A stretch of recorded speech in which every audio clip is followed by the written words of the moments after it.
We all know narcissists can be tricky sometimes to catch or to figure out if they're actually a narcissist or to figure out if they're actually telling lies.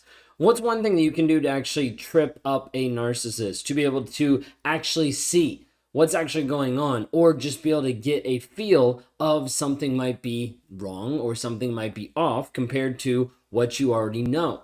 We're going to talk about that today, but first off, I want you to understand why I'm even here and also why you should even spend time watching this video. If you guys are new here, my name is Ben Taylor. I'm a self-aware narcissist on this channel to provide awareness about narcissistic abuse.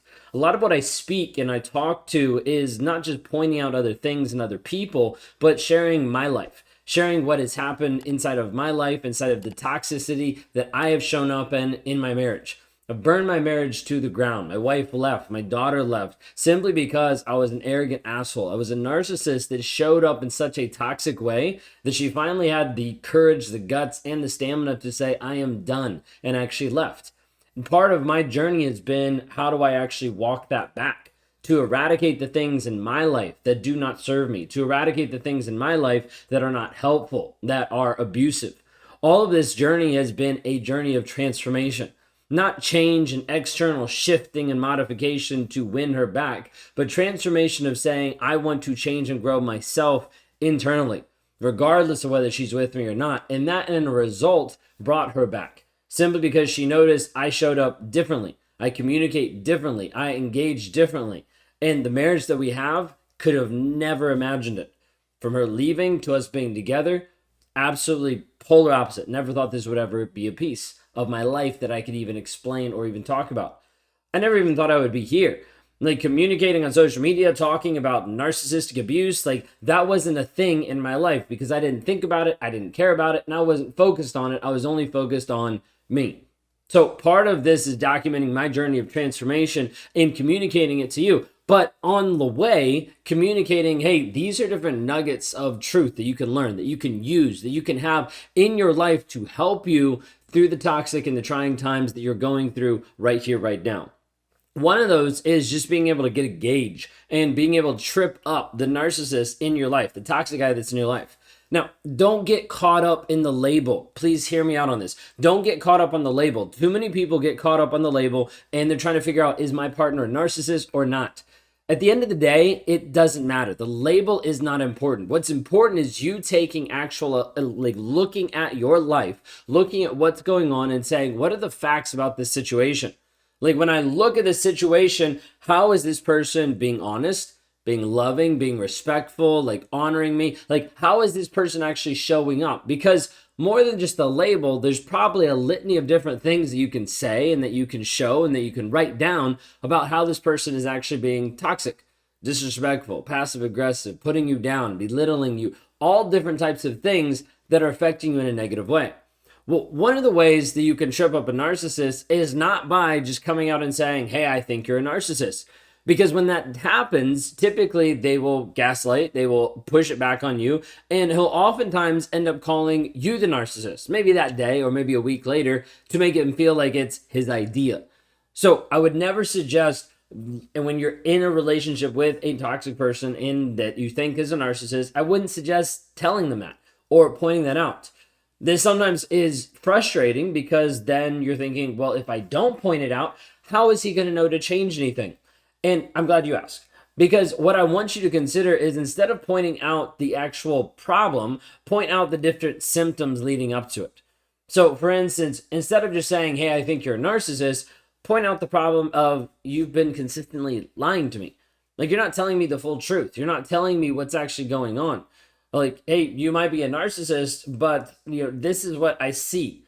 You want to be able to go after the little things, the small things that make up the big picture. So for instance, if he can't admit that he's a liar, he's never going to admit that he's a narcissist. So it's a lost cause to try to slap a label on something when someone won't acknowledge something far more smaller, as far as not having a label, with the stigmatism, with the stipulations behind it that he's never going to change, and blah, blah, blah, blah. You can add all that stuff, okay?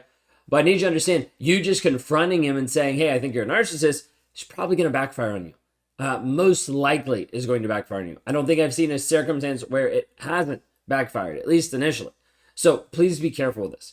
One of the things that we've seen before, and there's different phrases and there's different questions and there's different things on social media and that you'll see when you Google of like how to figure out if he's a narcissist. What is the phrases? What is the words? There's several different ones out there. One of the ones is like how much do you identify with the statement "I am a narcissist?" And then there's supposed to be like an answer of like if they identify, if they don't identify.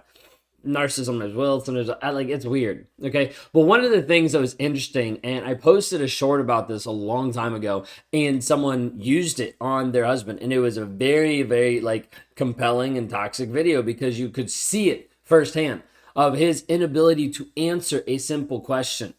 The simple question that oftentimes trips up narcissists is simply this: what do you love about me? You think it'd be pretty easy. Like they could come up with a list because you could come up with a list. You know what you love about him. Why couldn't he do the same for you? But the problem is you run into him only being able to describe your physical features or describe like what you actually do for him. You all of a sudden notice that it looks a certain way. It's either about, hey, how do you make him look better? Or how do you do things that get him what he wants? And you start to realize that that love is not the same love that you might have for him. That love is more manipulative. That love is more conditional. That love is more dependent on what you do and how you show up. So consider for a moment inside of just this simple question, it seems really innocent, right? What do you love about me? We've seen this happen multiple times where a person goes and she asks her husband, what do you love about me? And he can't answer. Like there's not a depth there or a thought there of what he actually loves about the other person. Frankly, because most narcissists don't even love. Like they don't even care to that level. It's more of like, well, you're just feeding me and showing up. Like that's good enough. Like I don't really care. Because oftentimes they don't care about you. Not on that deep level. You'll see this with narcissistic relationships and toxic relationships where it's like surface level. You've got, hey, we're friends. And then you have, okay, maybe it's a little bit more, but there's no depth. There's no connection. There's no like soul connection between the two of you. They might sell that, like I think we're soulmates, but there's no actual depth and connection that's holding you to this person. Instead, all of it ends up being manufactured. Ends up being emotions that have been manufactured, feelings that have been conjoined to go together, all of these different things to hold you hostage inside the relationship. Now, when you're held hostage inside this relationship, it becomes what we call a trauma bond. Now, trauma bond is an addiction. It is a form of you being stuck to this toxic person. It's like Stockholm syndrome, falling in love with your captor, falling in love with your abuser. This whole piece of the trauma bond locks you into this idea that there's hope for the relationship, that there's potential of him changing, that there's this piece making you think maybe this will happen. But then you don't see the fruit. You don't see the result of that actually being different. So you sit in this place of like, I don't know what to believe. Do I believe his words? Do I believe his actions? Here's the thing you need to understand. All he has to do is keep you confused. You stay confused, you don't move. You don't move, you die. The version of you dissipates. It disintegrates inside of your soul. It becomes the shell of the person that looks back at you in the mirror and says, I don't recognize you. You don't have the confidence, the self-esteem. You don't have the worth or the value that you used to have. And you're searching for that. You're confused. This is what happens when you ask a narcissist, what do you love about me? There's blank stares. There's frustration. There's like, of course I love you. You know already. There's all of these things that avoid actual depth of communication, actual depth of their interaction, actual depth of them thinking and feeling about you. So inside of this, I need you to understand that when you get conflicted and frustrated and confused, being like, why won't he actually say it? Why won't he show this love? You have to understand you have shown up in a loving way. Like you haven't cheated, you've stayed here, you've communicated, you've done a lot of things to be able to show your love and your care for him, for the relationship. Oftentimes people think like, well, how could his love be fake? My love isn't fake. Well, yeah, you need to understand you're two different people. How he interacts and how he reacts is totally different than how you are going to interact and how you're going to react. So understand that his version of love might be completely different than yours. But the problem is you haven't talked about it. You don't realize that. And you're staying stuck thinking that he's going to view life the same way that you are. The problem is he's not.